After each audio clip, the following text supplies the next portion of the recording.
My phone buzzed against my thigh as I dragged my carry-on through the JFK arrivals terminal, the notification lighting up with another text from my landlord. Same threat, different wording. 3 days to pay rent, or he would change the locks and pile my belongings on the curb like the garbage he clearly thought I was. I deleted the message without responding, shoving the phone back into my jacket pocket with more force than necessary. What was I supposed to tell him? That the interview in Boston had been a spectacular waste of my last $200? That the editor had smiled with practiced sympathy while explaining my pitch on municipal corruption was too local, too niche, not sexy enough for their audience. 29 years old with a journalism degree gathering dust, and a resume full of freelance work that barely covered utilities. This was supposed to be different. I was supposed to be different. The baggage carousel groaned to life with a mechanical shriek that made my teeth ache, spitting out suitcases in chaotic rotation, like some kind of capitalist roulette wheel. I stood among the mass of exhausted travelers, all of us wearing the same expression of resigned impatience, watching an endless parade of black bags circle past. Mine was supposed to be distinctive, one of those cheap knockoffs with a broken wheel that pulled hard to the left, a souvenir from better financial times. But when I spotted what looked like mine, the wheel rolled smooth and straight. Didn't matter. Black suitcase, same dimensions, close enough. My brain was too fried to care about minor discrepancies. I grabbed the handle and headed for the rideshare pickup zone, weaving through clusters of families and business travelers, who all seemed to know exactly where they were going. The Uber driver was a middle-aged man who didn't speak beyond a grunt of acknowledgement when I confirmed my address, which suited me perfectly. I leaned my head against the cold window and watched Queens blur into Brooklyn, a 45-minute journey of stop-and-go traffic, construction zones that seemed to multiply like weeds, and potholes deep enough to swallow a small child. By the time we pulled up outside my building, a 6-story walk-up in a neighborhood the real estate listings optimistically called emerging, my neck had cramped into a knot of tension. The rest of us who actually lived here called it broke, or transitional, if we were feeling charitable. The suitcase thumped against each step as I climbed to the 4th floor, the sound echoing in the stairwell that perpetually smelled like someone else's dinner, an industrial cleaner that never quite masked the underlying decay. My apartment greeted me with the aroma of Thai takeout I had forgotten to throw away 3 days ago, mixing with the faint mustiness that came with buildings older than my parents. I dropped my bag by the door, kicked off my shoes, and collapsed onto the couch that had come with the place, complete with the previous tenant's cigarette burns still dotting the armrest like some kind of trashy constellation. I should have unpacked immediately. Should have showered off the recycled airplane air and train station grime. Should have opened my laptop and started pitching another story to another editor who would politely reject it. Instead, I hauled the suitcase onto my coffee table, the one I had found on the street corner with a sign that said free, and unzipped it with hands that felt like they belonged to someone else. Wrong clothes stared back at me. Designer labels I couldn't pronounce, folded with military precision I would never achieve even if someone held a gun to my head. A laptop that probably cost more than 3 months of my rent. A leather toiletry bag containing cologne that smelled expensive even through the sealed bottles. Everything was men's items. Expensive men's items. Definitely not mine. My heart kicked hard against my ribs, that sinking feeling of oh no spreading through my chest like spilled ink. This was someone else's life, carefully packed and organized. Someone with money and taste and the kind of attention to detail that spoke of control. I sat there for a long moment, staring at the contents, my tired brain struggling to process. Then I noticed the leather portfolio tucked into the side pocket, partially hidden beneath a stack of pressed dress shirts. I pulled it free, and documents spilled across my scratched coffee table like an accusation. Some in English, others in what looked like Italian. Official seals pressed into thick paper, signatures that swooped with authority, columns of numbers that looked like wire transfers, the kind with too many zeros to be anything innocent. My journalist instincts fired before common sense could grab the reins and yank me back. This was information. This was a story. This was exactly the kind of thing I had been searching for.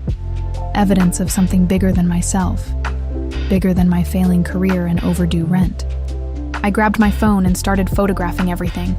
Page after page, I captured it all. Account numbers that looked like they belonged in offshore havens. Names I didn't recognize, but my instincts screamed were important. A senator's official letterhead with handwritten notes in the margins. Dates, locations, transactions that formed patterns I couldn't quite decode yet but knew meant something significant. This was something. I didn't know what yet, but this was absolutely something big, something worth investigating, something that could save my career if I played it right. I was reaching for another stack of papers, my fingers trembling slightly with adrenaline and possibility, when I felt it. A faint vibration coming from somewhere inside the suitcase lining, subtle but insistent, like a heartbeat that didn't belong. I pressed my palm flat against the fabric and traced the sensation to its source, finding a hard, rectangular lump sewn carefully into the interior panel. My fingers found the edge of the stitching, and I ripped it open without thinking. Fabric tearing with a sound that seemed too loud in my quiet apartment. A small black device tumbled into my palm, no bigger than a matchbox, blinking with a tiny red light that pulsed like a warning I should have heeded hours ago. GPS tracker. Military grade by the look of it, active and transmitting. The air left my lungs in a rush that left me dizzy. Someone knew exactly where their suitcase was. Someone was tracking it in real time. Someone knew it was here, in my fourth-floor apartment in Brooklyn, with me hovering over it like an idiot who had just photographed what was probably extremely classified and dangerous information. I stood so fast my chair tipped backward and crashed to the floor. My phone shook in my hand as I pulled up the airport's customer service line, fingers fumbling over the screen. An automated voice answered, cheerful and unhelpful, offering me a menu of options that didn't include I accidentally stole someone's suitcase, and they're probably coming to kill me now. I stabbed at numbers, navigated through endless loops, got dumped into hold music that mocked my rising panic with its cheerful jazz melody. I hung up and tried again. Same automated voice, same useless menu, same hold music. It was 10 p.m. on a Tuesday night. Nobody was coming to help me. Nobody was even answering their phones. I moved to the window and pulled back the thin curtain, the fabric rough under my fingers. The streetlight below cast everything in harsh orange, illuminating 3 black SUVs parked in perfect formation along the curb. Tinted windows that reflected nothing back, engines running, exhaust visible in the cool October air. As I watched, frozen in place like prey that knows it's been spotted, men in dark suits emerged from the vehicles. 1, 2, 5, 10, 15. They kept coming, unfolding from the SUVs like some kind of nightmare made flesh. Earpieces, tailored jackets that didn't quite hide the bulk of shoulder holsters, moving with the kind of synchronized precision that spoke of training and purpose. They moved toward my building entrance like a small army. My hands wouldn't stop shaking as I backed away from the window, nearly tripping over my discarded shoes. The photos. Oh God, the photos. I had sent them to my cloud storage out of pure habit. The same automatic backup I did with every piece of research, every interview, every scrap of information I collected. If they were coming for the suitcase, they were definitely coming for me too. And if something happened to me, if these men decided I was a loose end that needed tying up, at least the information wouldn't disappear. At least someone might find it eventually. Heavy footsteps echoed in the stairwell, muffled but unmistakable. Multiple sets, climbing in perfect unison. Not the shuffling steps of tired residents returning home.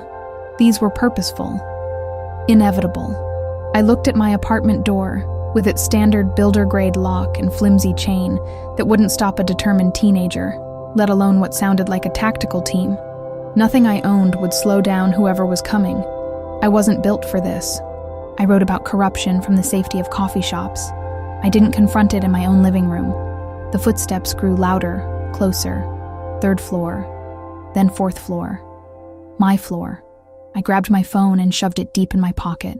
My only connection to the outside world and the evidence that might be my only bargaining chip. I pressed myself against the wall beside the door like I had seen people do in movies, as if that would somehow help, as if I had any chance against armed men who tracked their luggage with technology that probably cost more than my entire existence. The footsteps stopped outside my door, 3 sharp knocks, not aggressive pounding or splintering wood. almost polite, controlled. Somehow that was infinitely worse than raw violence would have been. I held my breath, counting my heartbeats. Maybe if I stayed silent, they would think they had the wrong apartment. Maybe they would leave. Maybe this was all a terrible mistake. Another knock, harder this time, rattling the frame. Then a voice cut through the door, low and controlled, with an accent that turned vowels into something dangerous and made my name sound like a verdict. Miss Williams, I know you're inside. I'm here for what belongs to me. I didn't move, didn't breathe, didn't blink. I'm not interested in hurting you, the voice continued. And somehow I didn't believe him, even though his tone remained perfectly reasonable. But I will have a conversation with you, one way or another. You can open the door, or my men will open it for you. I think we both know which option is preferable. My voice came out smaller than I intended, barely more than a whisper. Who are you? Silence stretched for 3 heartbeats. Then, almost amused, the man whose suitcase you took from the airport. Now, open the door. I moved to the peephole on legs that felt disconnected from my body. One man stood directly in front of my door. Tall, maybe 6'2", wearing a charcoal suit that probably cost more than my entire wardrobe, including the shoes I never wore. Dark hair slicked back with precision. Sharp jawline with a faint scar running along the edge. The kind that spoke of violence survived. Ice blue eyes that seemed to look straight through the door and into me, cataloging every fear, every weakness. Behind him, I counted at least 15 other men lining the narrow hallway, all armed, all watching the door with the patience of predators who knew their prey had nowhere to run. My landlord was going to lose his absolute mind over this. If I survived long enough to care about noise complaints, I reached for the chain with shaking fingers, unhooked it, turned the deadbolt that suddenly seemed pathetically inadequate, opened the door exactly 6 inches. The man didn't force it wider, just stood there, studying me with those cold, calculating eyes that missed nothing. Up close, he was even more imposing. Broad shoulders, the kind of build that came from discipline and purpose, not vanity or gym selfies. He smelled like expensive cologne and something darker underneath, gunpowder maybe, or just danger made manifest. Claire Williams? He asked, though the tone made it clear it wasn't really a question. He already knew. He knew everything. I nodded, not trusting my voice. My name is Vittorio Rossi. He paused, letting the name settle between us like a weight. You have something of mine, and we need to discuss exactly what you're going to do about that. Vittorio Rossi didn't wait for an invitation. He stepped into my apartment with the confidence of someone who owned every room he entered, his presence immediately making the space feel smaller, cheaper, more exposed. His men remained in the hallway, a wall of suits and weapons and silent judgment, but somehow having just him inside felt more dangerous than all of them combined. His ice blue eyes swept across my apartment in one efficient scan, taking in the secondhand furniture, the stack of unpaid bills on the counter, the Thai takeout container I hadn't thrown away. Nothing in his expression changed, but I felt the assessment anyway. Noted, catalogued, dismissed as irrelevant. Then his gaze landed on the open suitcase spread across my coffee table, documents still scattered like evidence at a crime scene. I can explain, I started, hating how my voice shook. I'm sure you can. He moved toward the table with measured steps, each footfall deliberate. The question is whether your explanation matters. I watched him gather the documents with careful hands, his movements precise and controlled. He didn't rush, didn't show anger or panic, just collected his property like a man who always got what he wanted, one way or another. When he finished, he turned to face me fully, and the weight of his attention made my breath catch. The suitcase was identical to mine, I said quickly. I didn't realize until I got home and opened it. I was going to call the airport, but it was late, and I couldn't get through to anyone, and then you showed up and you photographed my documents. It wasn't a question. His eyes had found my phone on the counter, the screen still lit up with my cloud storage app. Before you realized the mistake, before you saw the tracker, you saw information, and your first instinct was to document it. My stomach dropped. He knew. Of course he knew. Men like him always knew. I'm a journalist, I said, as if that explained everything, as if it excused anything. It's instinct. I see something that looks like a story and You investigate. He took a step closer, closing the distance between us. You ask questions. You dig into things that don't concern you. Things that are dangerous for people who ask too many questions. I backed up until my spine hit the wall. I'll delete them. The photos. All of them. You can watch me do it right now. I could. He tilted his head slightly, studying me like I was a problem he was trying to solve. But you've already uploaded them to cloud storage, which means deleting them from your phone accomplishes nothing. You could have copies on your laptop, backup drives, email drafts. You could have already sent them to colleagues or editors or police. I didn't, I said quickly. I swear I didn't send them to anyone. It was just automatic backup. I do it with all my research. I wasn't thinking. That much is clear. He moved past me to my window, looking down at the street below where his SUVs waited like patient predators. You weren't thinking about who might own a suitcase containing sensitive documents. You weren't thinking about what kind of man travels with GPS tracking sewn into his luggage. You saw an opportunity, and you took it. Consequences be damned. The accuracy of his assessment stung more than any insult could have. So what happens now? You kill me? Make me disappear? My voice cracked on the last word. I'm nobody. I'm a freelance journalist who can barely pay rent. Nobody's going to care if I... That's where you're wrong.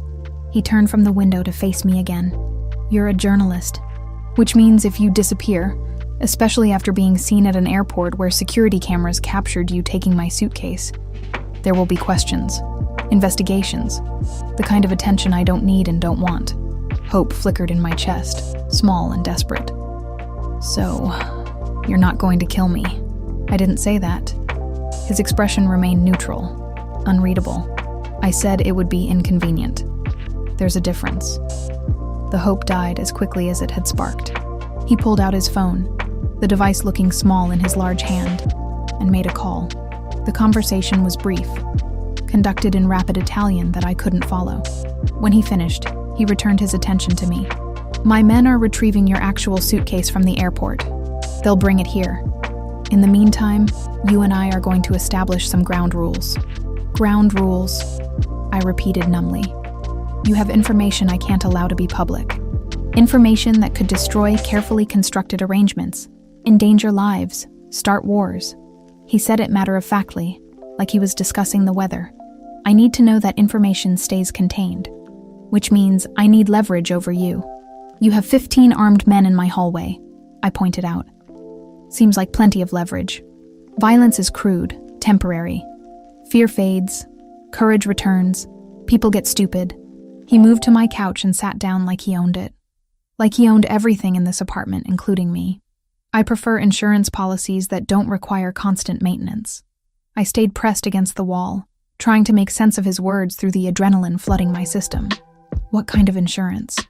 The kind where you understand that those photos, that information, that curiosity of yours, exists in a context you don't want to be part of. He gestured to the space beside him. Sit down, Miss Williams. You're making me nervous hovering there like a frightened animal. The absurdity of that statement, that I could make him nervous, almost made me laugh, but I crossed to the chair across from the couch instead, maintaining distance. I wasn't that stupid. Better. He leaned back, somehow making my cheap furniture look elegant. Now, tell me what you saw in those documents. What did you understand? Account numbers, I said carefully. Wire transfers. Some names I didn't recognize. A senator's letterhead. It looked like financial records. Maybe evidence of corruption or money laundering. I didn't have time to analyze it properly before I found the tracker. But you wanted to. His eyes never left my face.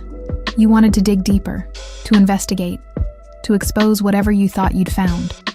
I couldn't deny it. That's my job, or it's supposed to be. I investigate corruption. I write stories that hold powerful people accountable. Noble. The word dripped with something that might have been mockery, or might have been respect. And suicidal, depending on which powerful people you're attempting to hold accountable. Are you threatening me? I'm educating you. He pulled out his own phone again, tapped the screen a few times. then held it toward me. "Do you recognize this man?" The photo showed someone in an expensive suit, leaving what looked like a courthouse. Distinguished, gray-haired, the kind of face that appeared on campaign posters and news programs. "Senator Richardson," I said slowly. "He's on some committee for financial oversight or banking regulation or something." Or something. Vittorio withdrew the phone. "He's also dirty. Has been for 15 years. Takes money from organizations that have no business anywhere near legitimate government. Uses his position to protect criminal enterprises in exchange for offshore accounts and political support." I blinked. "You're telling me this why?" "Because those documents you photographed prove it. Bank records, communications, transactions that connect him directly to people he should be arresting, not protecting." He paused. "They also connect him to people who would very much like to see me dead." The pieces started falling into place. "You're using evidence against him for something. Leverage or blackmail or protection," he corrected. "I'm in a business that requires careful balance. Enemies on all sides, always looking for weaknesses to exploit. Senator Richardson provides certain assurances. As long as I have proof of his corruption, he stays compliant. Keeps certain agencies from looking too closely at certain operations. Mutually beneficial arrangement. Until I photographed everything, and potentially destroyed that arrangement." I finished. "Now you're understanding." He stood, moving to look out my window again. His phone buzzed and he answered it. Another brief conversation in Italian. When he hung up, his expression had shifted slightly, tension appearing in the line of his shoulders. "We have a complication." My stomach dropped. "What kind of complication?" "My men report that another organization was at the airport tonight, checking security footage, asking questions about the baggage carousel, specifically about our time frame." He turned to face me fully. "They know the suitcase was switched, which means they know someone else has access to those documents. They're looking for that someone. Who are they?" "Competitors. Albanians who would very much like to eliminate my protection arrangements and take control of territory I currently hold." His jaw tightened. "They saw you on the cameras, Miss Williams. They have your face. And they will find you much faster than I found my suitcase." Terror washed through me in a cold wave. "What do they want?" "The documents. And to make sure no copies exist anywhere, which means eliminating anyone who's seen them." He said it clinically, without emotion. "That would be you." Oh God. My legs felt weak. Oh God, this isn't happening. It is happening, and it's happening quickly. His phone buzzed again. He glanced at the screen, and something that might have been satisfaction crossed his features. "Your suitcase is here. My men are bringing it up." I heard heavy footsteps in the hall, then a knock. Vittorio opened the door, and one of his men entered carrying my actual suitcase, the one with the broken wheel that pulled left. The man set it down, nodded once to Vittorio, and retreated back to the hallway. Vittorio closed the door behind him. The space felt suddenly intimate, dangerous, charged with something I couldn't name. "So now what?" I asked. "You have your suitcase, I have mine. We go our separate ways and pretend this never happened. Except the Albanians are already hunting you," he said quietly. "They've connected you to me and to information they desperately want. Separating our paths doesn't eliminate that problem. It just means you face it alone."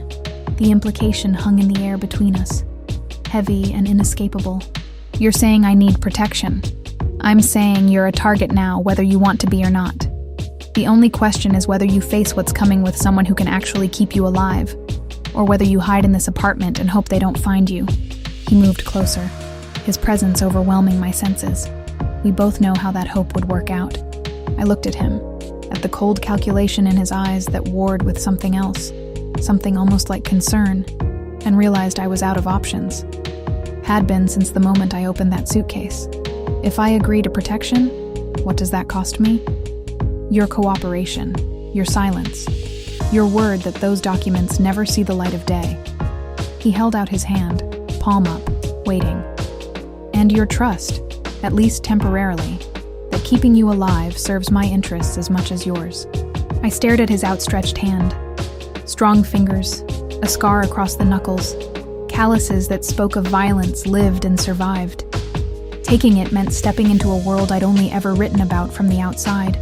Meant trusting a man I didn't know with a life I barely had control over. But the alternative was waiting here for men with worse intentions. And no reason to keep me breathing. I placed my hand in his. His grip was warm, firm, absolute. "Good choice, Miss Williams," Vittorio said softly. "Now pack a bag. We're leaving." I threw clothes into my duffel bag without thinking, grabbing whatever was closest. Jeans, shirts, underwear that had seen better days. My hands shook so badly I dropped my toothbrush twice before managing to zip the toiletry case. This was insane. I was packing to leave with a man I'd met 20 minutes ago. A man who traveled with armed escorts and GPS-tracked luggage and talked about territorial wars like other people discuss traffic. Vittorio stood by the window, phone pressed to his ear, speaking in low Italian that sounded like commands. His men had retreated slightly down the hallway, but I could still feel their presence. A constant reminder that normal life had ended the moment I grabbed the wrong suitcase. "How long will I need to be gone?"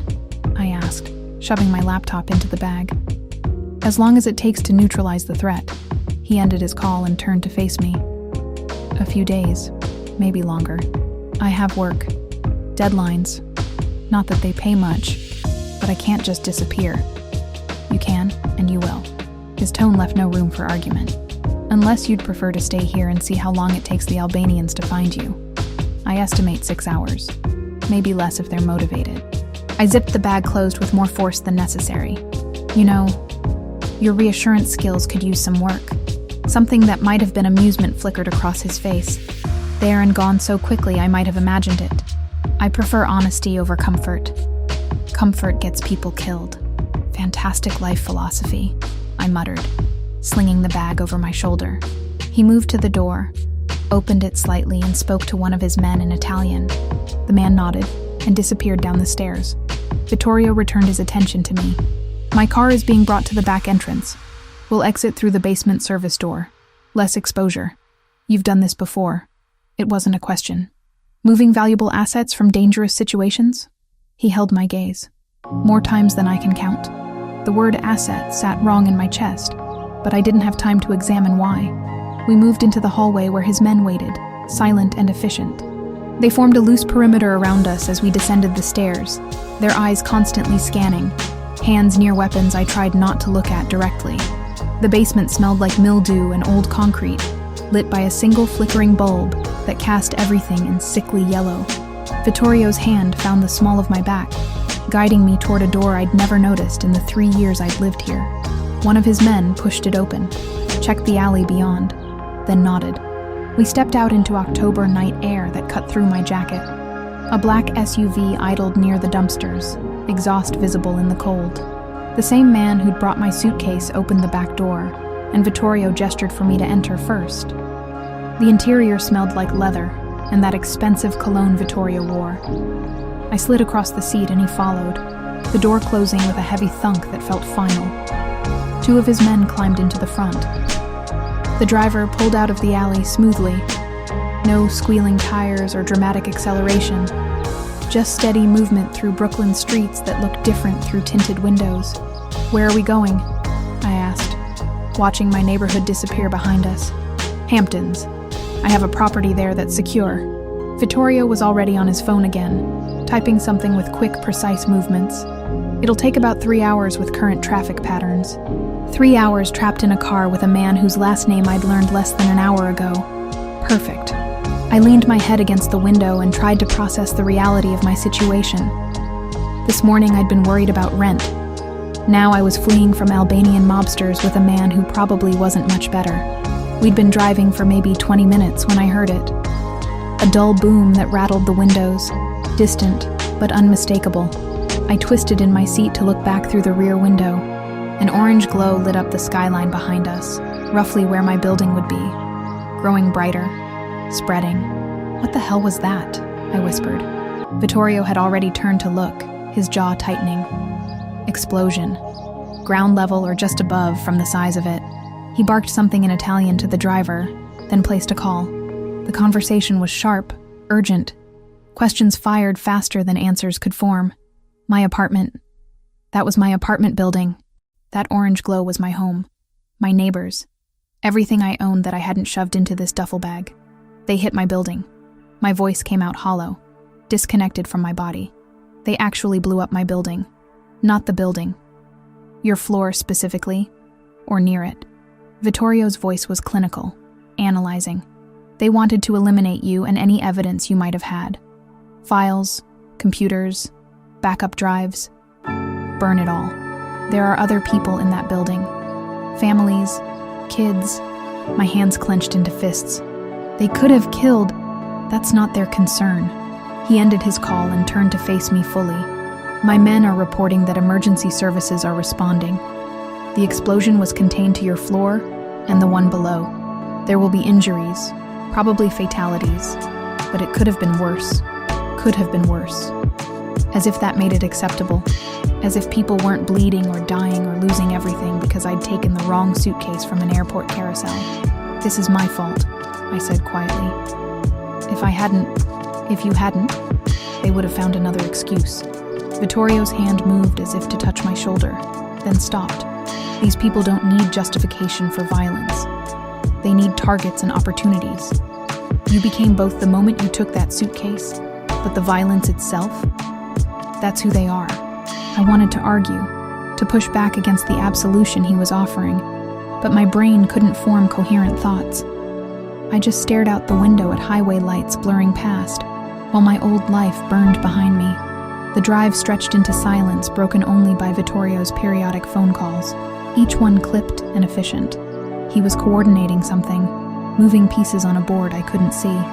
Occasionally, he would relay information in English, probably for my benefit. The explosion had been a targeted strike, using a device planted in my apartment during the day, before I'd even returned from Boston. The Albanians had been planning this the moment they discovered the suitcase switch. His men were tracking their movements now, mapping their safe houses and operating patterns. War was coming. I'd just thrown the first match without even knowing it.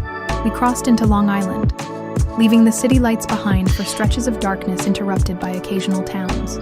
The further we drove, the more my shock transformed into something harder, sharper. Anger, maybe. Or determination. My building was destroyed. My neighbors were hurt. All because I'd been collateral damage in someone else's battle. Tell me about them, I said suddenly, breaking the silence. The Albanians. What do they want? Vittorio studied me for a long moment before answering. Territory, money, power, the usual motivations. He paused. They've been trying to move into areas my organization controls for the past year. Distribution routes, protection contracts, political connections. Every attempt has failed because I have resources they don't.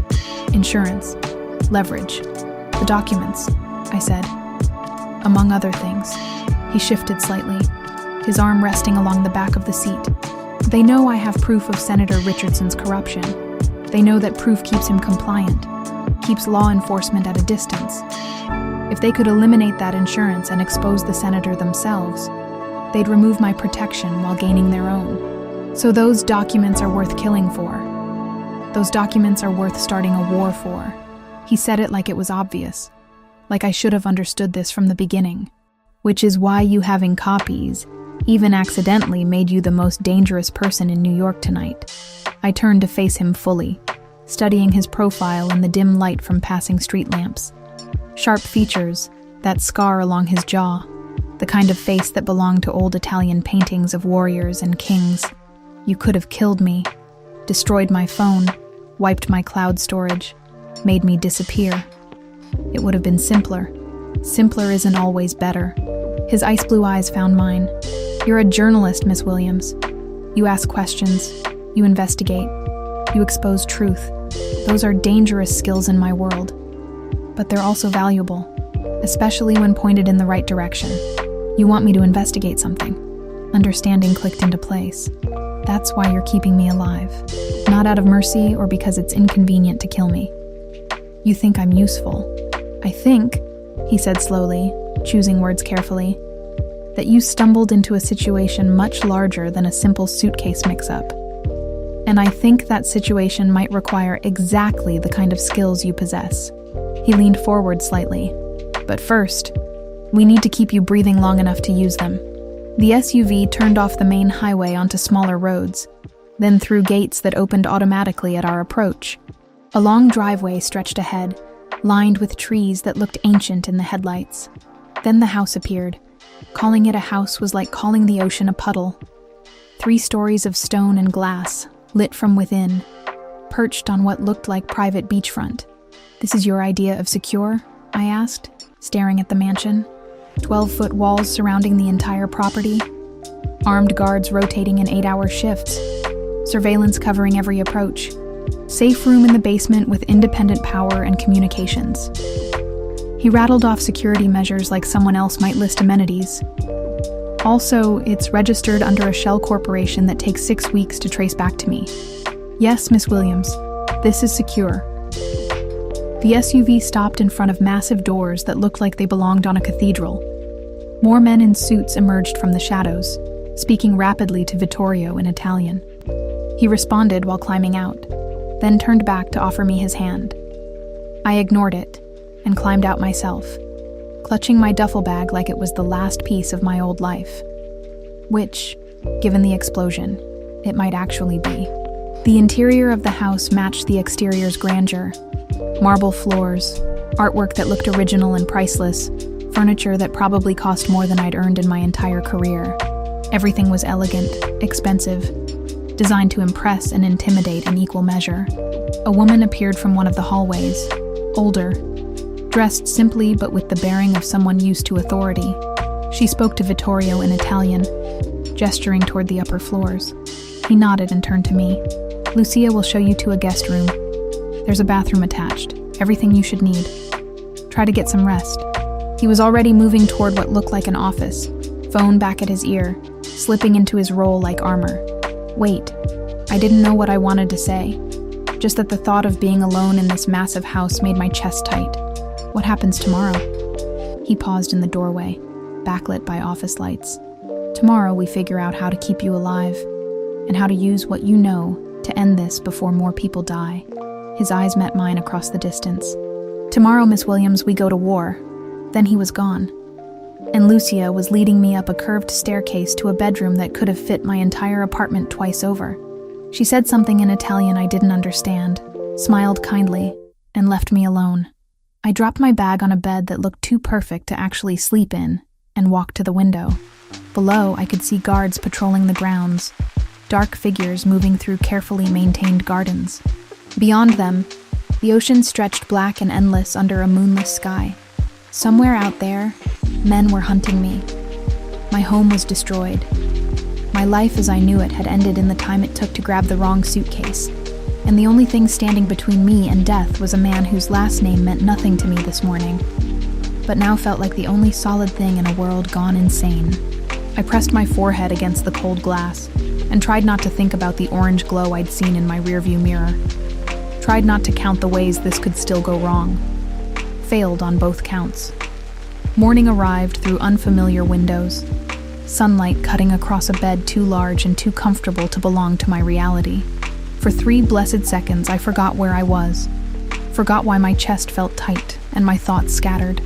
Then memory crashed back, and I was sitting upright, heart hammering, reaching for a phone that showed 6 missed calls from numbers I didn't recognize, and a news alert about an explosion in Brooklyn that had injured 14 people and killed 2.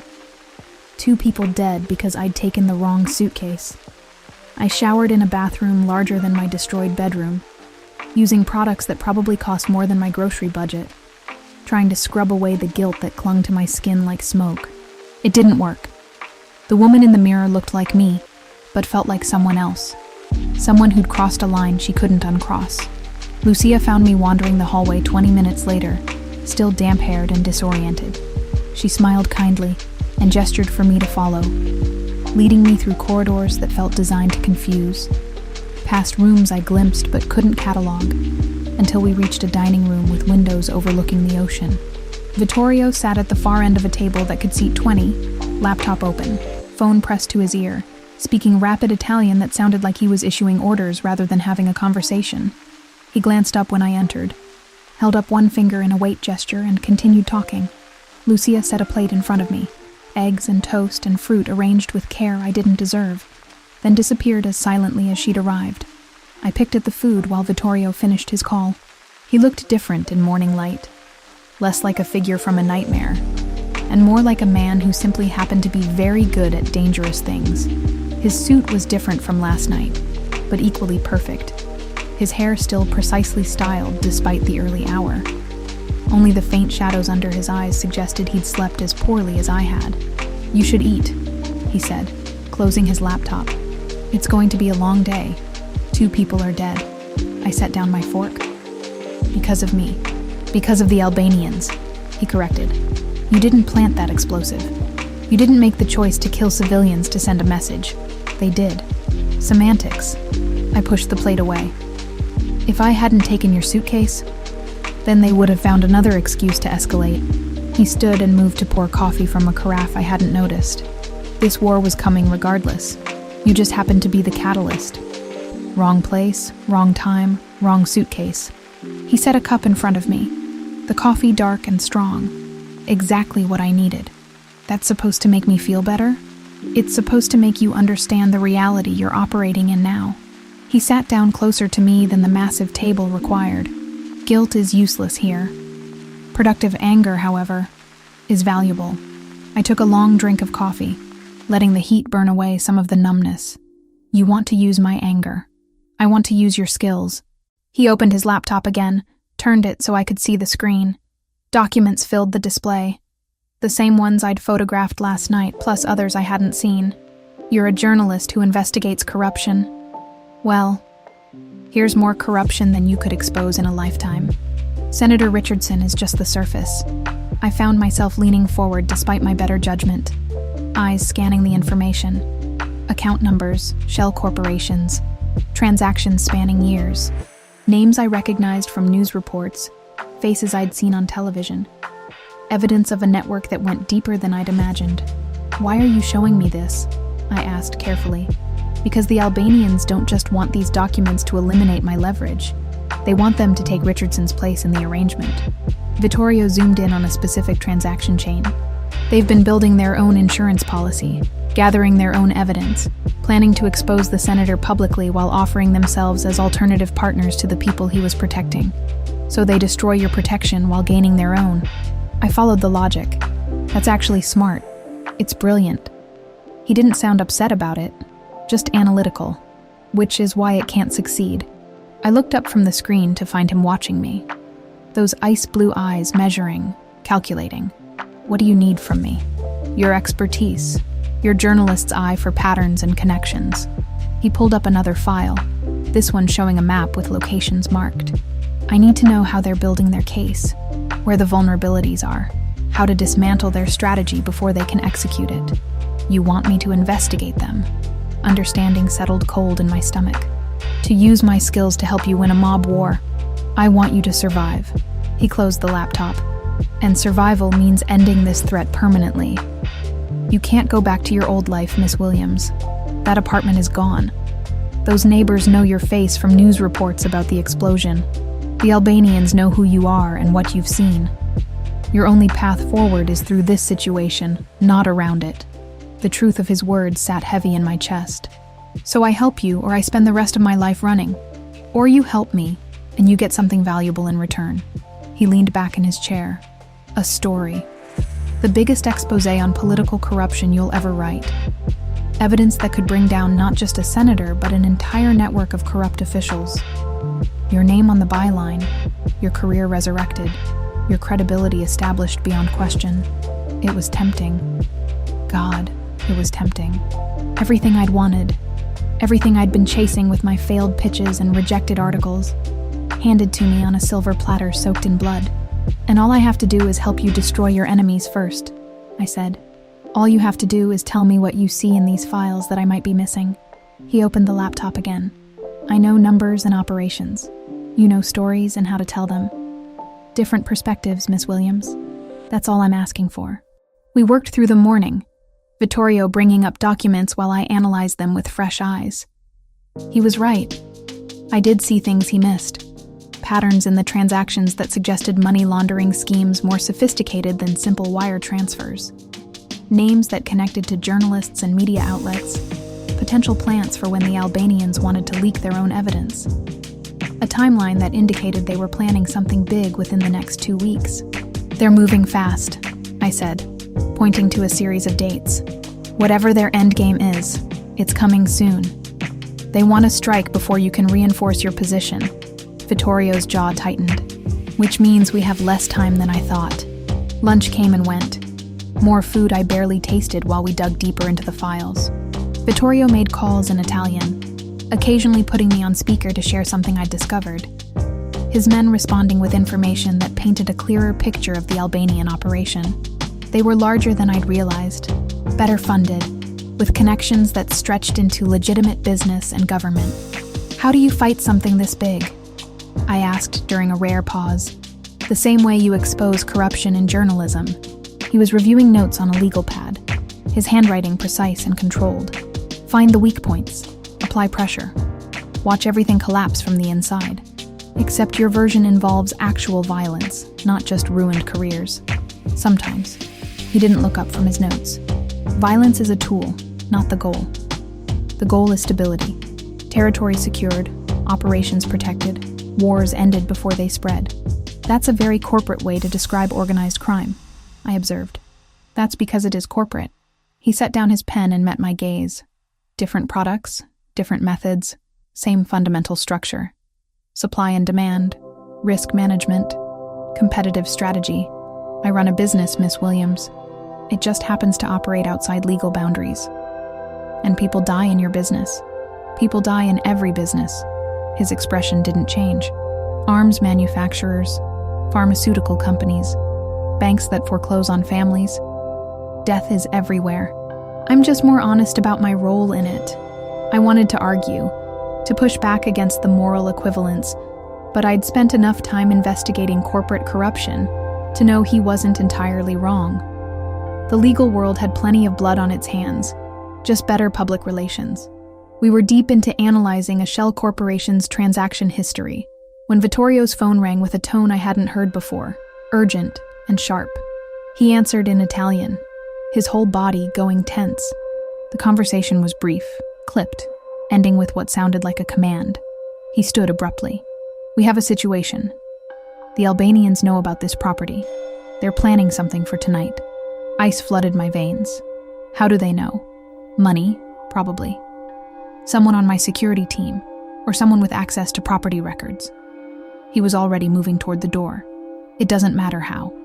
What matters is that we're reinforcing the perimeter and preparing for potential assault." "Assault." I followed him into the hallway. "As in they're going to attack this house?"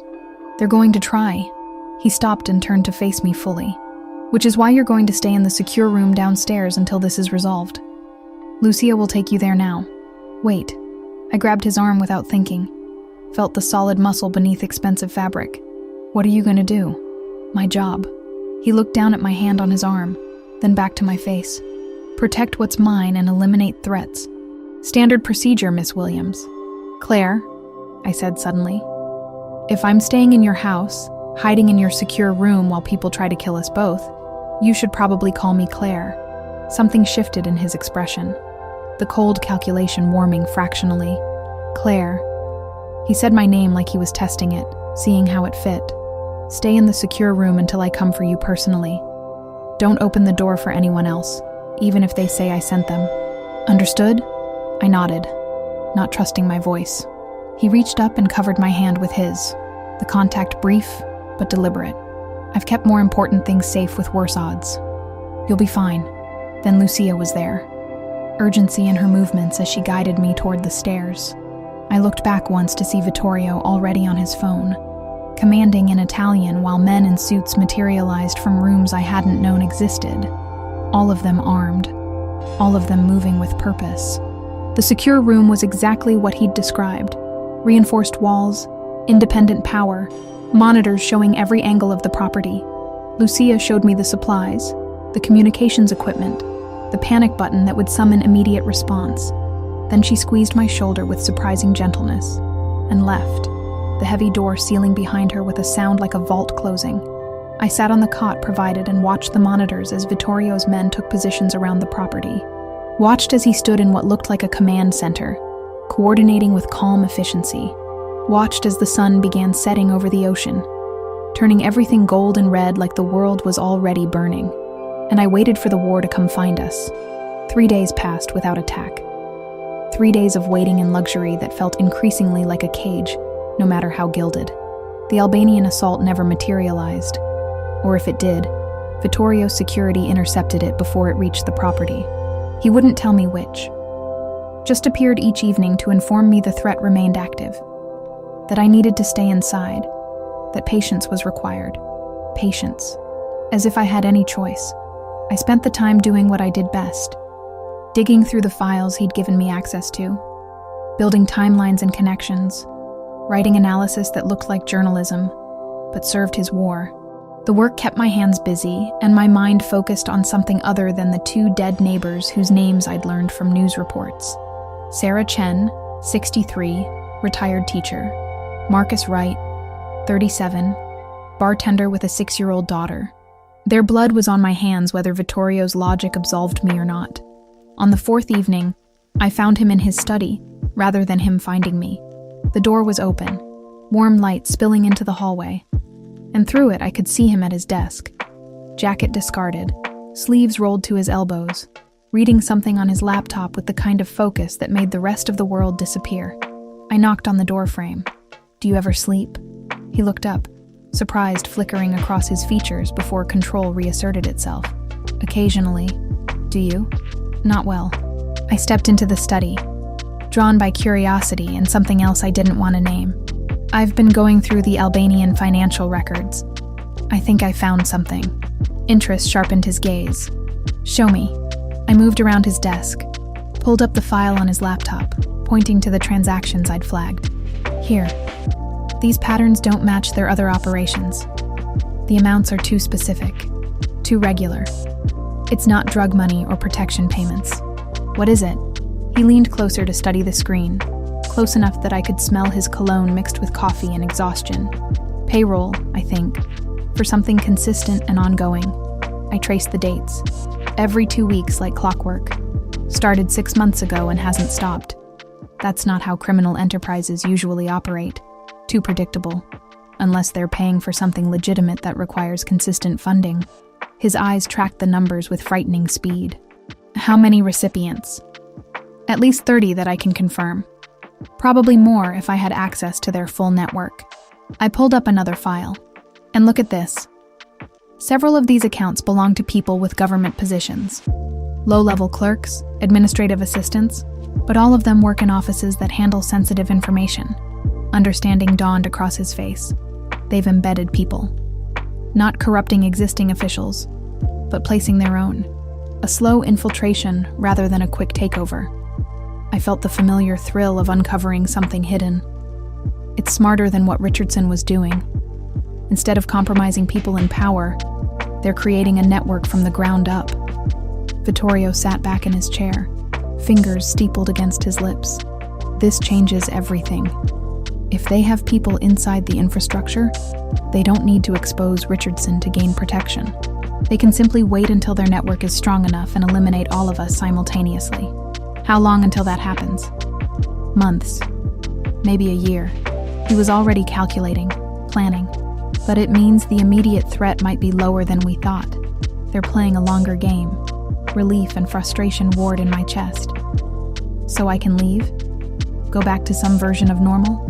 Where would you go?" His question was gentle but merciless. "Your apartment is destroyed. Your neighbors know your face from every news report about the explosion. The Albanians might be playing long-term strategy, but they won't forget you exist. And even if they did, you've seen everything in these files. You know too much to ever truly be safe." I moved to the window, staring out at ocean darkness that offered no answers. "So what then? I stay here forever? Hide in your mansion while you fight wars I helped start? You didn't start anything." I heard him stand, felt him move closer. "But you're right that staying here isn't sustainable. You need purpose beyond analyzing my documents. You need a life. Can't have much of a life when I'm a target." My reflection in the glass looked hollow, unfamiliar. "Then we eliminate the target." His reflection appeared beside mine. We use what you've discovered to dismantle their operation before it becomes unstoppable. We expose the network you found, burn their people out of government positions, destroy their long-term strategy. I turned to face him. And how exactly do we do that? The same way you wanted to expose Richardson. Something shifted in his expression. Calculation mixing with what might have been respect. You write the story. Everything you've discovered. Every connection you've mapped. Every piece of evidence I can provide. You publish it through legitimate channels, destroy them with truth instead of violence. Hope flickered dangerously in my chest. You said I could never publish anything from these files, that the information had to stay buried. I said you couldn't publish information that destroyed my leverage over Richardson. He moved closer. Close enough that I had to tilt my head back to maintain eye contact. But this Albanian network is separate. Exposing it hurts them without touching my arrangements. In fact, it strengthens my position by eliminating future competition. So you'd let me publish? I searched his face for deception. Actually, let me do my job? Under specific conditions. He held up a hand, counting off fingers. First, nothing that compromises Richardson or my existing operations. Second, you submit the article to me for review before publication. Third, your byline goes on a story that makes you famous, but keeps my name out of it entirely. Control the narrative. I said slowly. Make sure I expose exactly what serves your interests. Make sure we both get what we need. He lowered his hand. You get the career-defining story you've been chasing. I get a competing organization destroyed without firing a shot. Mutually beneficial, Claire. It was manipulation. Obviously, transparently manipulation. But it was also exactly what I wanted. What I'd been working toward my entire career. A story that mattered. Evidence that couldn't be denied. My name attached to something that would change things. Even if the reasons behind it were anything but pure. What if I say no? I asked. What if I decide I don't want to be your weapon? Then you stay here under protection until I find another solution to the Albanian problem. No threat in his tone. Just statement of fact.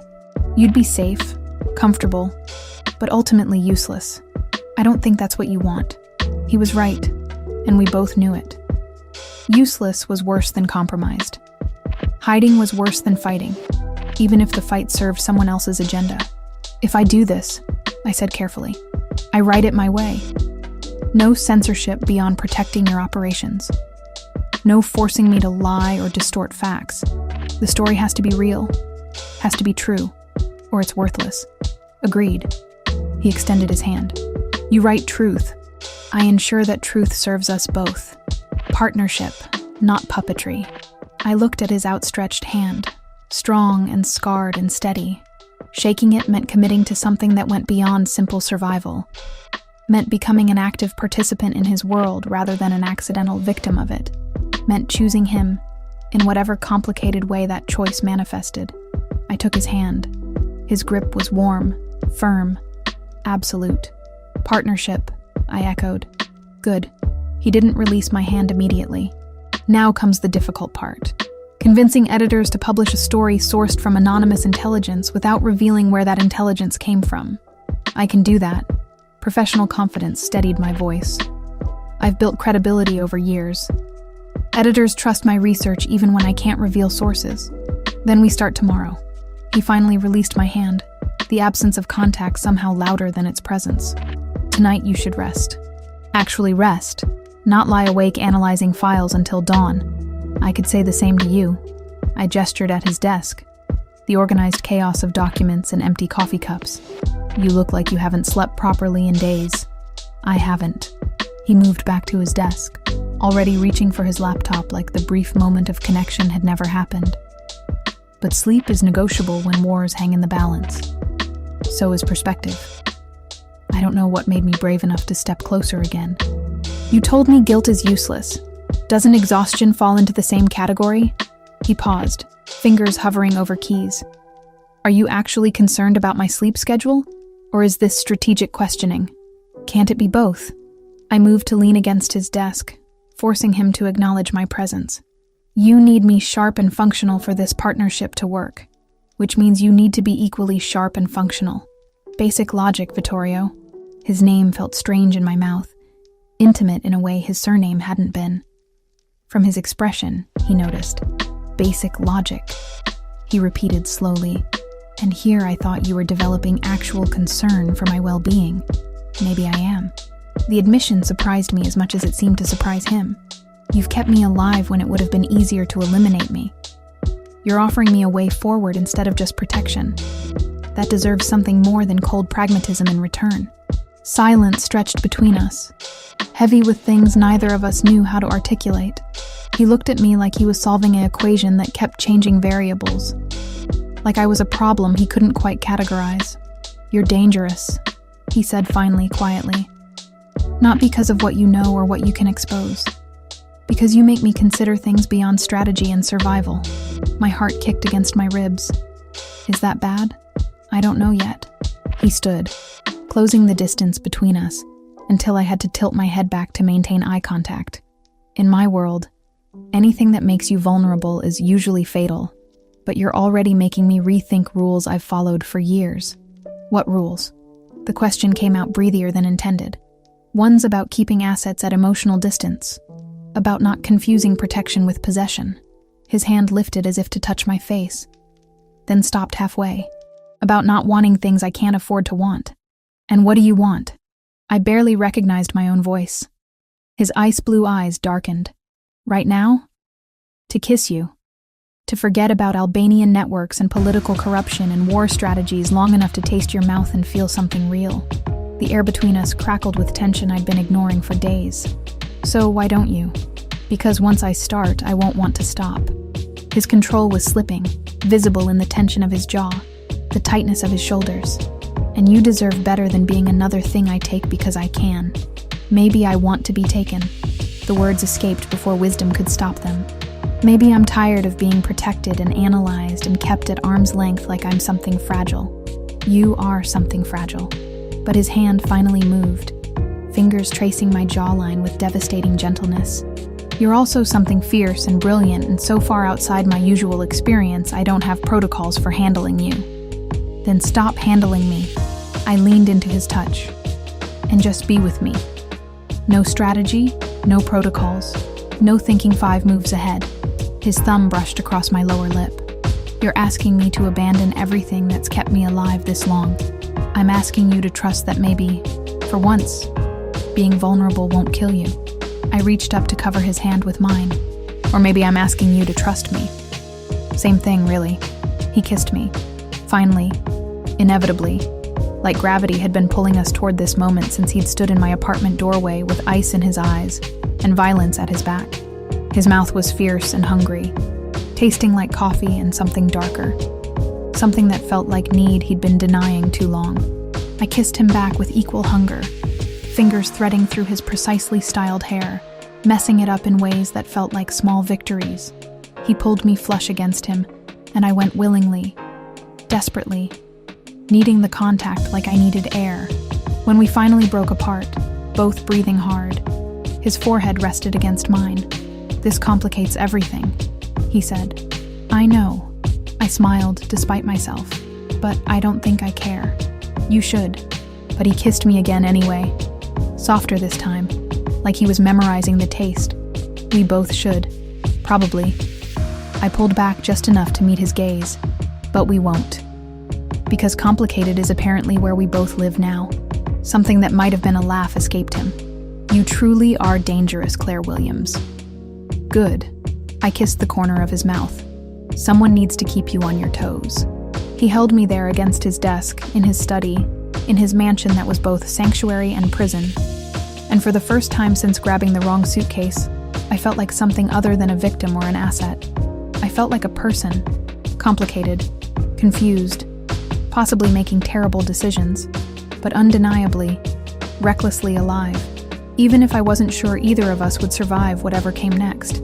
The next week passed in a strange rhythm of domesticity and dread. Mornings working on the expose, afternoons with Vittorio reviewing strategy, evenings that blurred into something I didn't have words for.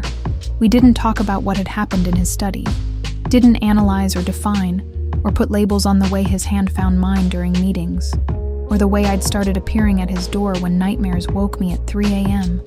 We just existed in the space between professional partnership and something infinitely more complicated. I was writing in the library, 8th draft of the opening paragraph, when Vittorio appeared in the doorway with an expression I'd learned meant trouble. Not immediate danger, but the kind of problem that required rapid adjustment. "The Albanians know about the article," he said without preamble. "One of their embedded contacts intercepted communication between you and your editor." My stomach dropped. "How much do they know?" "Enough to understand what you're planning to expose. Enough to want you dead before publication." He moved into the room, tension visible in his shoulders. "They're accelerating their timeline, planning to hit this location within the next 48 hours with enough force to overwhelm our security." I saved my document with shaking hands. "How many?" "Intelligence suggests 30 to 40 men. Well-armed, well-coordinated." He was already on his phone, texting rapid commands. "More than we can repel without significant casualties. So we leave." I stood, mind already cataloging what I'd need to pack. Find another location they don't know about. They'll find the next one too. They have resources and motivation. He looked up from his phone, ice blue eyes meeting mine with something that might have been regret. "Running just delays the inevitable. At some point, we have to end this." End it how? But I already knew. Had known since the first night, really. This was always going to come down to violence. "I draw them here. Let them think they have the advantage." His voice was calm, clinical. The voice of a man who'd planned battles before. "We fortify our position, prepare for siege warfare, and eliminate their leadership when they commit to the assault. You're talking about a war, an actual battle on your property." I moved closer, needing to see his face clearly. "People are going to die. Yes. No hesitation, no false comfort. Theirs, if we execute properly, possibly some of mine. That's the cost of ending this permanently rather than running forever." I thought of Sarah Chen and Marcus Wright, of the orange glow in my rearview mirror, of every consequence that had spiraled from one wrong suitcase. And me? Where do I fit in your battle plan? "Secure room, same as before." His hand found my shoulder, grip firm and grounding. "You stay locked down until it's over. No negotiation on this, Claire. You're the target they want most, which makes you the one person who absolutely cannot be exposed during the assault. I'm also the person who started this. The guilt I'd been managing threatened to surface. You should stay alive." His other hand came up to frame my face, forcing me to meet his gaze. "That's your job in this. Survive. Let me handle the rest. I don't like being helpless. You're not helpless. You're protected." He kissed my forehead, brief and fierce. "There's a difference." That was how I ended up back in the secure room 12 hours later, watching darkness fall through security monitors while Vittorio's men transformed the mansion into a fortress. Barricades appeared at entry points, weapons were distributed with frightening efficiency, and Vittorio himself moved through it all like a conductor orchestrating a symphony of potential violence. I tried to focus on my laptop, on the article that had triggered this escalation, but my eyes kept drifting to the monitors, to Vittorio coordinating with his lieutenants, his calm authority somehow more frightening than panic would have been. This was a man who'd done this before, who knew exactly how to prepare for people trying to kill him, who might die tonight protecting me and the information I'd uncovered. Lucia brought dinner at 8, soup and bread I couldn't taste. She squeezed my hand and said something in Italian that sounded like prayer before sealing me back inside. The vault door closed with that same terrible finality, and I was alone with my thoughts, and too many screens showing too many angles of a property about to become a battlefield. The attack came at midnight. No warning, no preliminary shots, just sudden explosive force that rocked the entire building. The East Wing security feed went static, replaced by orange glow that looked sickeningly familiar. They'd started with bombs, softening defenses before the main assault. Gunfire erupted across multiple monitors simultaneously. Muzzle flashes in the darkness, shadows moving with purpose through gardens I'd walked through yesterday. The Albanians came in 3 waves, overwhelming force designed to breach the perimeter through sheer numbers. Vittorio's men held position with practiced discipline, returning fire from fortified positions, forcing the attackers to advance through killing zones. I watched men fall on both sides, dark shapes that stopped moving, and had to remind myself to breathe through the horror. This was real.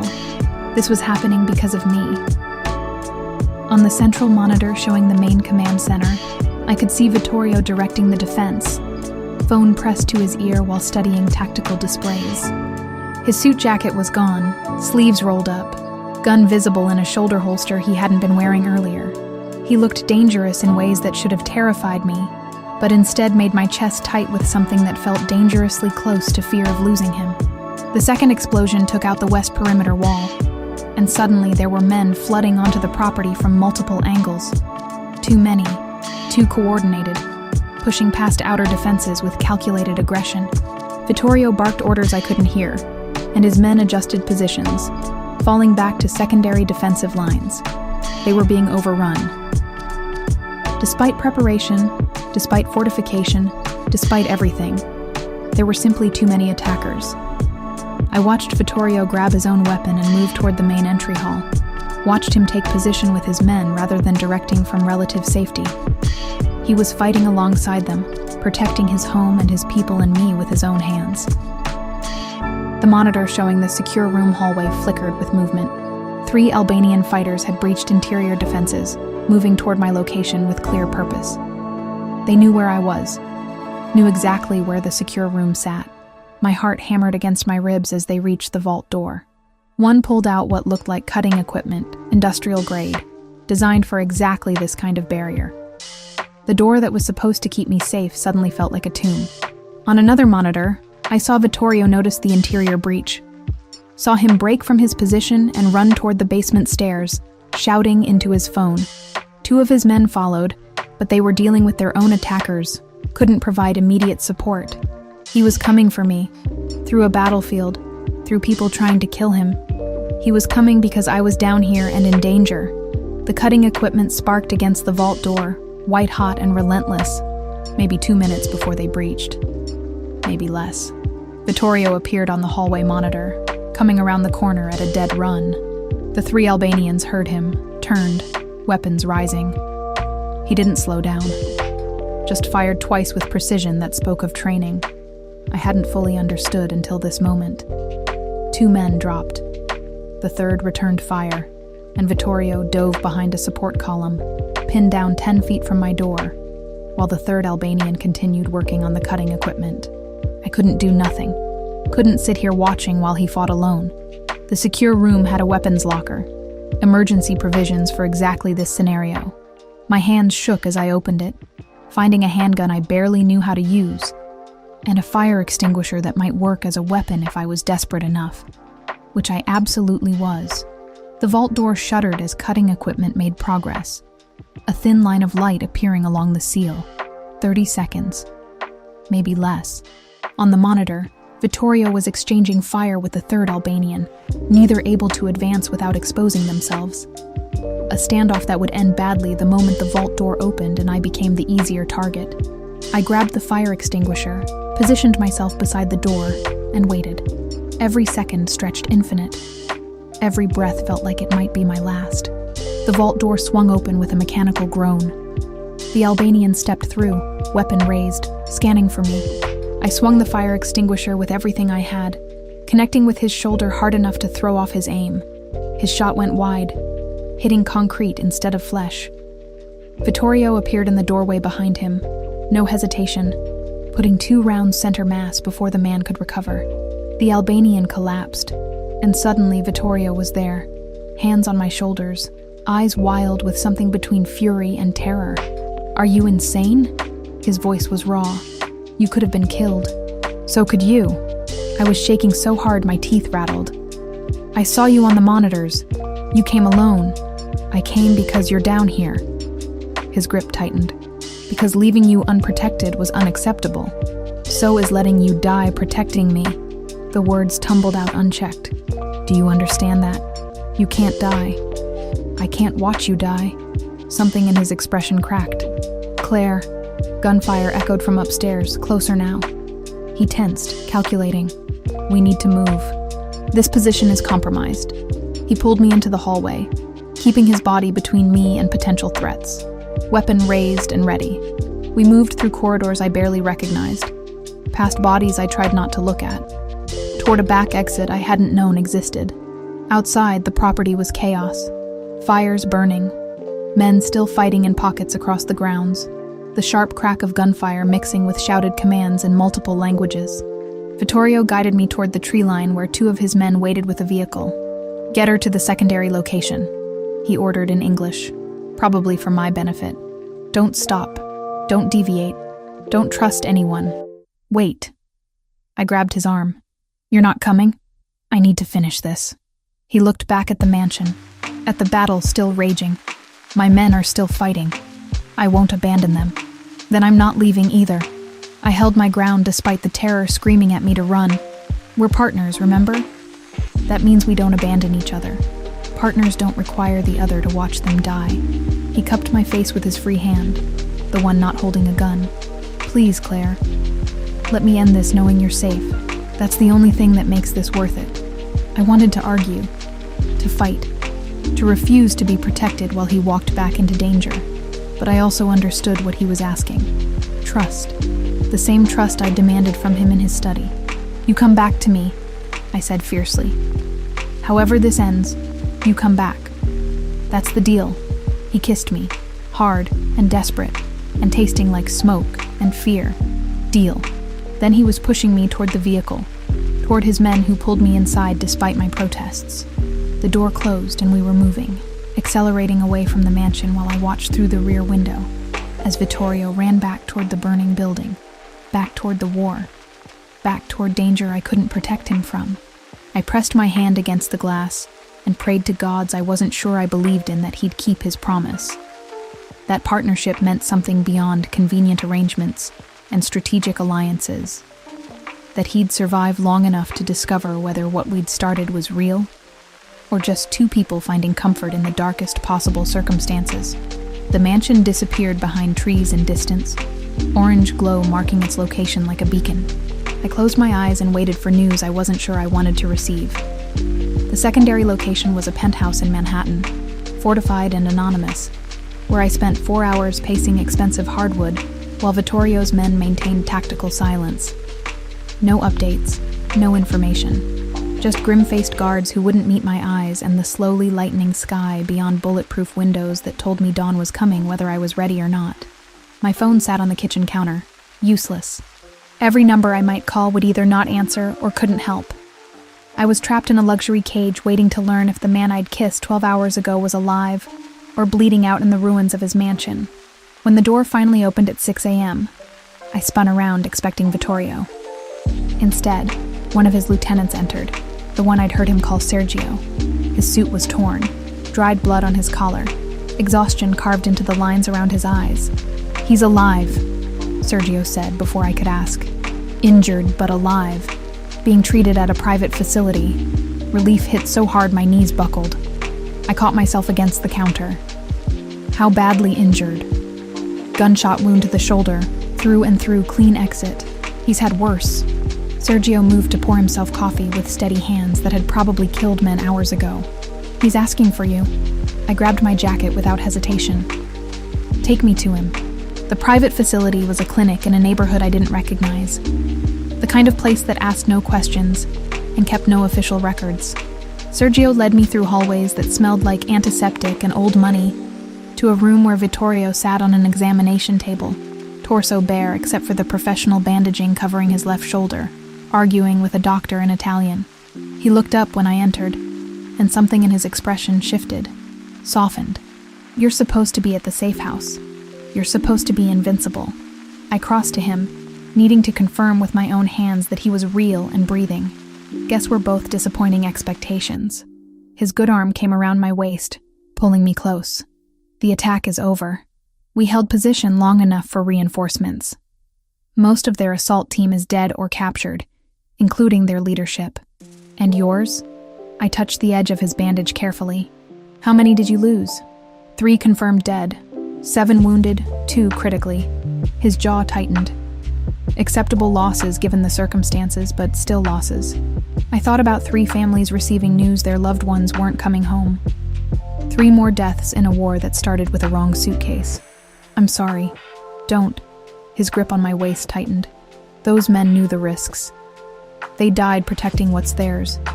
There's honor in that. The doctor said something sharp in Italian. Vittorio responded with what sounded like a dismissal. The doctor threw up his hands and left, muttering what I assumed were Italian curses. "You're being a difficult patient," I observed.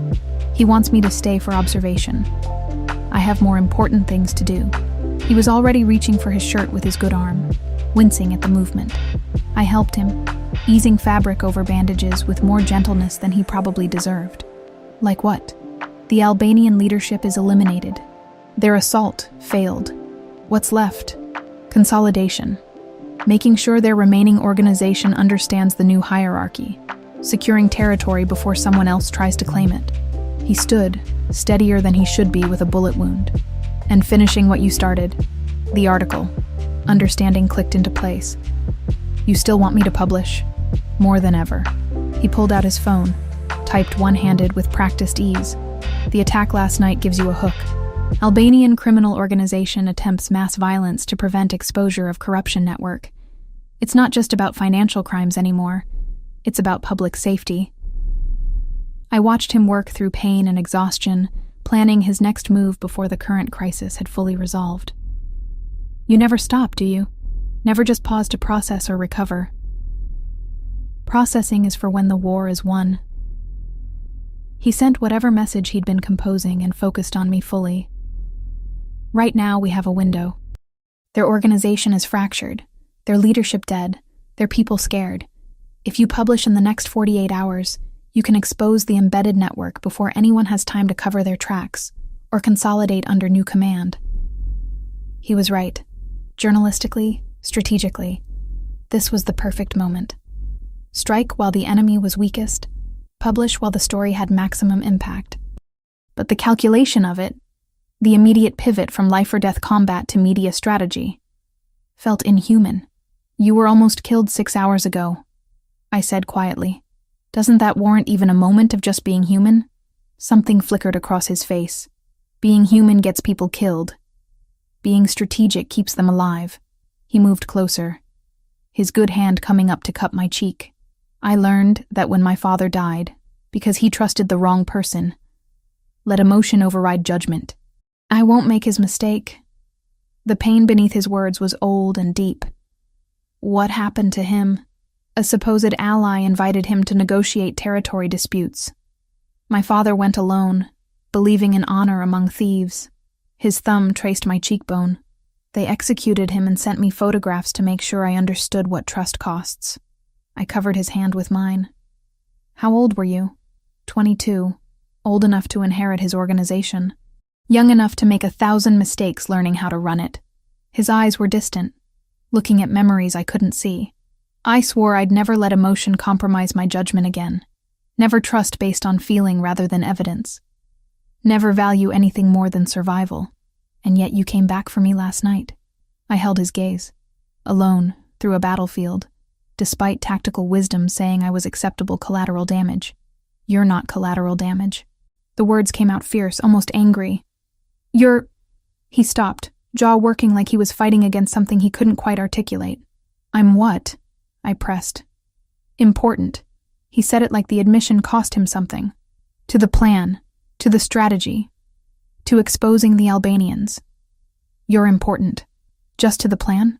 I moved closer, until we were almost touching, because it felt like more than strategic value when you kissed me in that hallway, when you told me to stay safe so you could focus on fighting.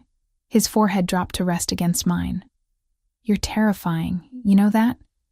You make me want things I gave up wanting years ago. Makes me forget that everyone I've ever cared about ended up dead or betrayed. I'm not going to betray you." I said it like a vow. "And I'm not planning on dying. We're partners, remember? That means we figure this out together, even the parts that don't make sense." His voice was rough. "Even when partnership looks suspiciously like something neither of us should want. Especially then." I kissed him softly, carefully, mindful of his injury. "Now stop trying to distract me with emotional revelations, and let's finish what we started." That pulled something close to a laugh from him. Using my own tactics against me. Learning from the best. I stepped back, shifting into professional mode because he needed me functional, not melting into feelings we didn't have time to process. Show me what you have on the embedded network. Everything you can prove without compromising your own operations. I'll write it in a way that destroys them while keeping you invisible. We spent the next 6 hours at the penthouse, Vittorio providing documents while I transformed raw intelligence into journalism that would survive editorial scrutiny. Names, positions, transactions, evidence of systemic infiltration spanning months. I wrote it clean and factual, letting the evidence speak for itself, building a case that would demolish careers and trigger investigations. My editor at the Times responded to my pitch within an hour. This is explosive. Source credibility? Multiple anonymous intelligence sources, corroborated documentation, verified through independent channels. I typed back, using the standard language for exactly this situation. Everything is documented and provable. The usual protection for confidential sources applies. When can you have the full article? 24 hours. It needs to run immediately. Time sensitive for reasons I can't disclose. A pause, then. I trust you, Claire. Send it when it's ready. We'll fast track for tomorrow's edition. I showed Vittorio the exchange. He nodded approval. Good. Now finish it. I finished it at 3 a.m. 12,000 words documenting a conspiracy that would end careers and possibly start criminal prosecutions. Vittorio read it twice, suggesting only minor redactions that protected his specific operations, while leaving the Albanian network fully exposed. This will work, he said finally. This will destroy what's left of their infrastructure. It'll also make me a target again. I wasn't naive about the consequences. Anyone connected to this network who survives your war will want me dead. They already want you dead. He closed my laptop. At least this way you're a target with a platform. Makes you harder to eliminate quietly. Public figures have protection through visibility. That's your idea of reassurance. It's realistic assessment. He stood, wincing slightly at the movement that pulled his shoulder. You'll have security. My people. Watching from a distance. Making sure no one makes you disappear. But you'll also have your life back. Your career.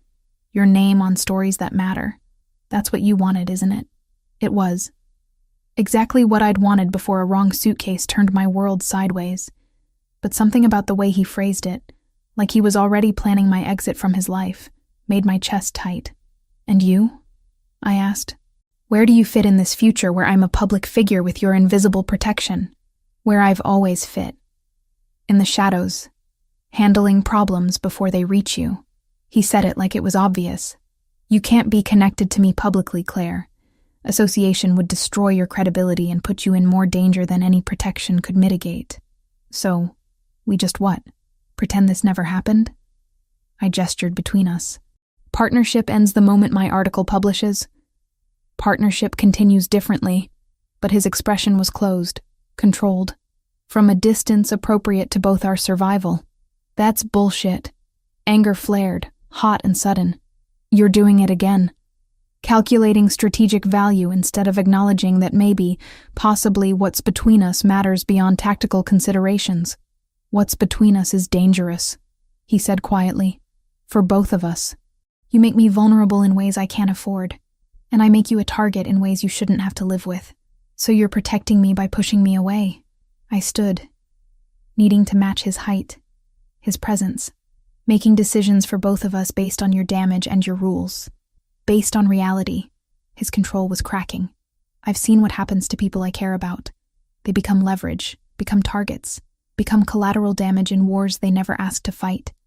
I won't do that to you. You're not doing anything to me. I'm choosing. I moved closer, forcing him to see me.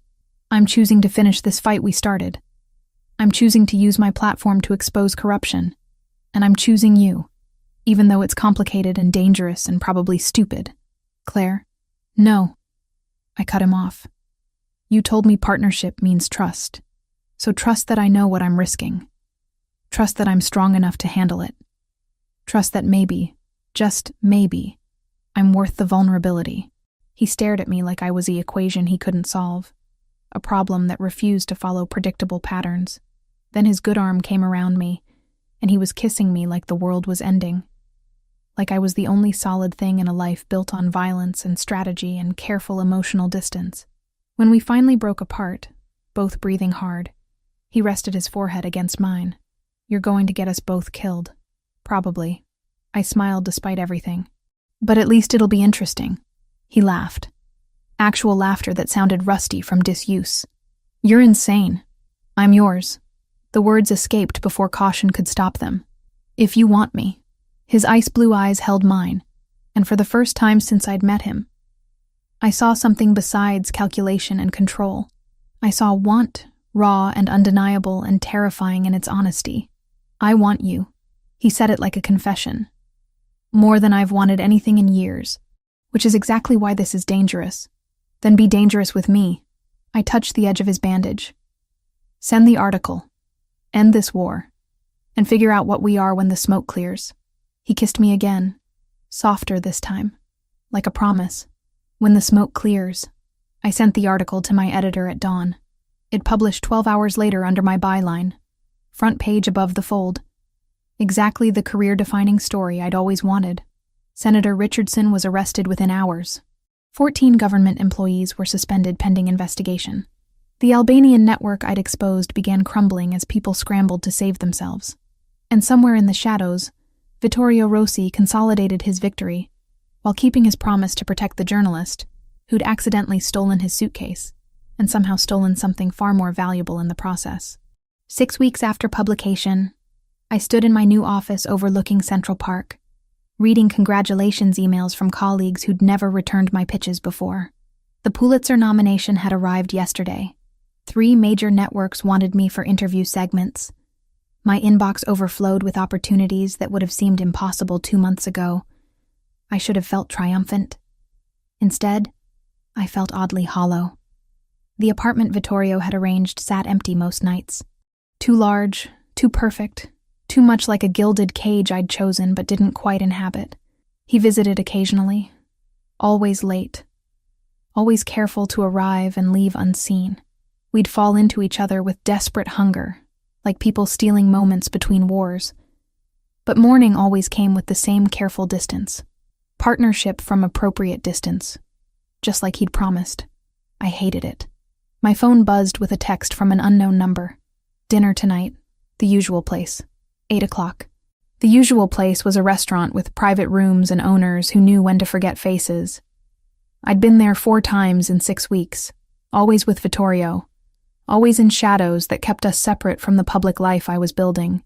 It felt like an affair, secretive and compartmentalized, except we weren't betraying anyone but ourselves.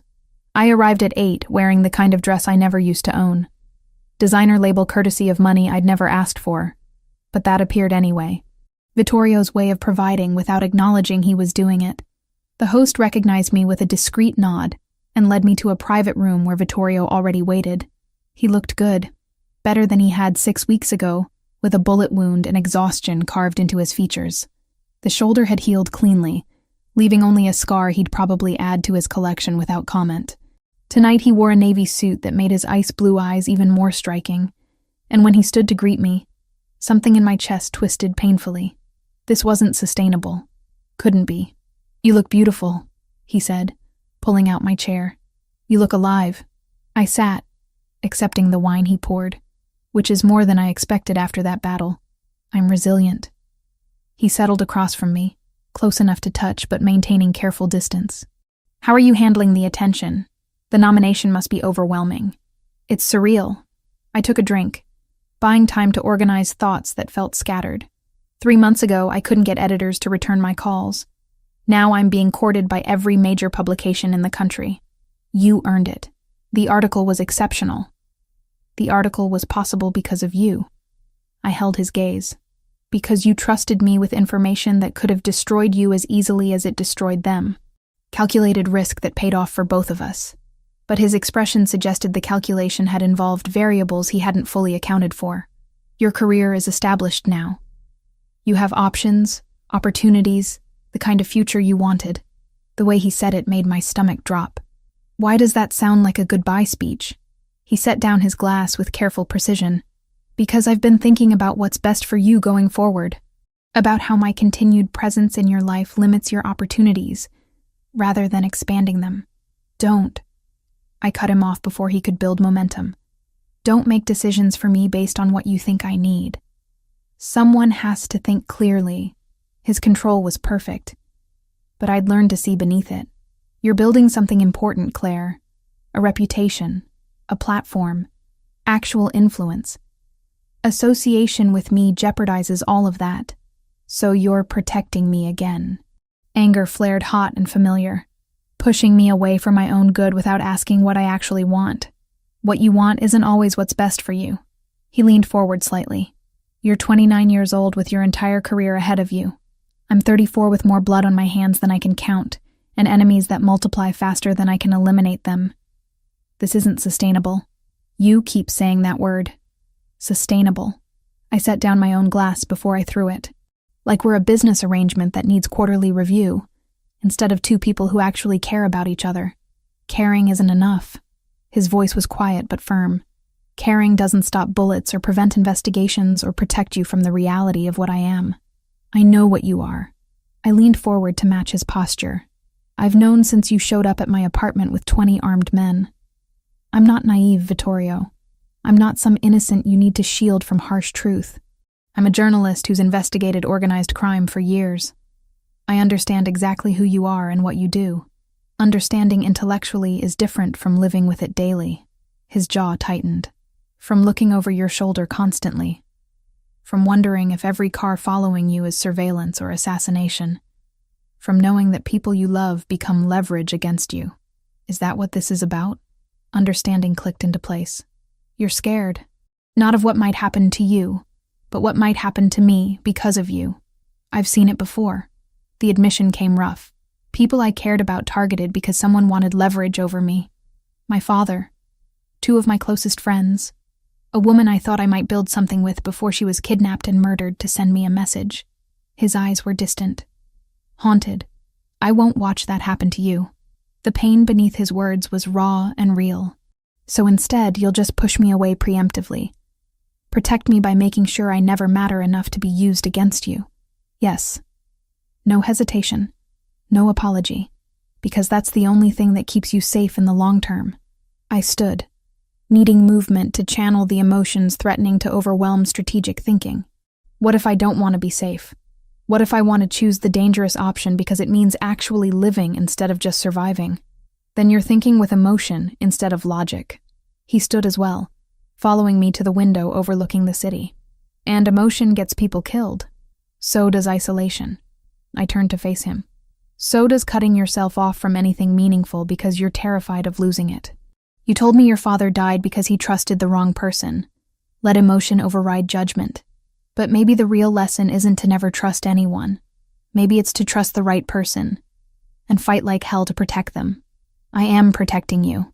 His hands found my shoulders. By keeping distance between us before it's too late. It's already too late. I met his ice blue gaze without flinching. We passed too late weeks ago. Probably passed it in my apartment when you could have killed me, but offered protection instead. Definitely passed it in your study when you kissed me like I was worth the vulnerability you've spent years avoiding. His grip tightened. Claire, I love you. The words escaped before caution could stop them. Raw and honest and terrifying. I'm in love with you. Which is possibly the stupidest thing I've ever admitted considering who we are and how we met. But it's true. And pushing me away doesn't change that. It just makes us both miserable while pretending it's noble. Silence stretched between us. Heavy with everything he wasn't saying. His hand stayed on my shoulders. Grip firm like he was afraid I'd disappear if he let go. This is a mistake, he said finally. Everything about this is a mistake. Probably. I moved closer, until we were almost touching. So make the mistake with me. Stop calculating odds and just be here, with me, figuring out how to make this work instead of why it can't. I don't know how to do that. The admission sounded like it cost him. I don't know how to be with someone without the walls I've built to survive. Then we learned together. I reached up to touch his face, feeling the tension in his jaw. We figure it out the same way we figured out everything else. Partnership, remember? Trust that I'm strong enough for this. Trust that what we have is worth the risk. His eyes closed briefly. war visible in the lines of his face. When they opened again, something had shifted. Not surrender exactly, but acceptance. If I do this, if I let you in completely, you need to understand there's no going back. My world doesn't offer exit strategies or trial periods. You're either in or you're out. And choosing in means accepting everything that comes with it. I'm already in. I said it like a vow. I chose that when I grabbed your hand in my apartment instead of running. When I published your secrets knowing it made me a target. When I fell in love with a man who terrifies me and protects me in equal measure. I'm in, Vittorio. Question is whether you're brave enough to let me stay. He kissed me then, fierce and desperate and tasting like surrender he'd been fighting for weeks. His arms came around me and I went willingly, needing the contact like oxygen. This wasn't the careful, controlled kisses we'd shared in shadows. This was raw and honest and accepting, finally, that what we'd started couldn't be contained in careful compartments. When we broke apart, both breathing hard, his forehead rested against mine. This is insane. Welcome to my life since the airport. I smiled despite everything. We match now. Something that might have been laughter escaped him. You're going to be the death of me, or the saving of you. I pulled back just enough to meet his gaze. Either way, we're doing it together. 3 months later, I moved into the rebuilt mansion in the Hamptons. Not as a protected asset or temporary guest, but as someone who belonged there. My office overlooked the ocean, filled with awards and articles and evidence of a career that somehow thrived, despite my association with a man the world only knew as a shadow. Vittorio's men accepted me with the same calm professionalism they applied to everything, calling me Miss Williams with respect that felt earned rather than obligatory. Lucia fussed over me like I was family, teaching me Italian phrases and smiling knowingly when Vittorio appeared at unexpected hours just to see me. The work continued. I wrote exposés on corruption that Vittorio's intelligence network uncovered, stories that demolished careers and triggered investigations, while keeping their source carefully invisible. We became a team in ways that extended beyond personal relationship into something operationally seamless. My journalism provided cover for his operations, while his resources made my investigations possible. It shouldn't have worked. Probably violated a dozen ethical guidelines I'd once considered sacred. But in the space between law and justice, between what was legal and what was right, we found a way to matter. I was at my desk editing an article about police corruption when Vittorio appeared in the doorway, holding something familiar. A black suitcase, identical to the one I'd grabbed from JFK months ago. "What's this?" I asked, even though I already knew. "New assignment." He set the suitcase on my desk, ice blue eyes glinting with something that might have been amusement. Files on a trafficking network operating through the Port Authority. Documentation, witness testimonies. Enough evidence to bring down a dozen connected operations. I opened the suitcase, finding exactly what he'd described. Then I looked up at him, at the man who'd walked into my life through violence and chaos, and somehow became the most solid thing in it. You know, this is probably how we started. Wrong suitcase, dangerous information, people trying to kill us. I remember. He moved behind my chair, hands finding my shoulders. "The difference is this time you grabbed the right suitcase, the one meant specifically for you. No accidents, no coincidences, just partnership." I leaned back into his touch, already analyzing the files with journalists' eyes that had learned to see patterns others missed. And when this story triggers another war, then we fight it together. His grip tightened slightly, grounding and possessive in equal measure. Like we fight everything now. I pulled his hand to my lips, kissed scarred knuckles that had protected me more times than I could count. Together. Outside my window, the ocean stretched endless and dark under afternoon sun. Somewhere in the city, corrupt officials were conducting business they thought was invisible. Somewhere in the shadows, Vittorio's network was documenting their crimes, building cases that I would transform into journalism that couldn't be ignored. We'd become something that shouldn't exist. A partnership between journalist and criminal, between light and shadow, between exposure and protection. But in a world where the law often protected the corrupt and punished the powerless, maybe that was exactly what was needed. Someone willing to operate in the spaces between, to use every tool available regardless of their origin, to fight for justice even when it meant compromising purity. I opened my laptop and started writing, Vittorio reading over my shoulder, both of us engaged in the strange dance we'd perfected over months of learning each other.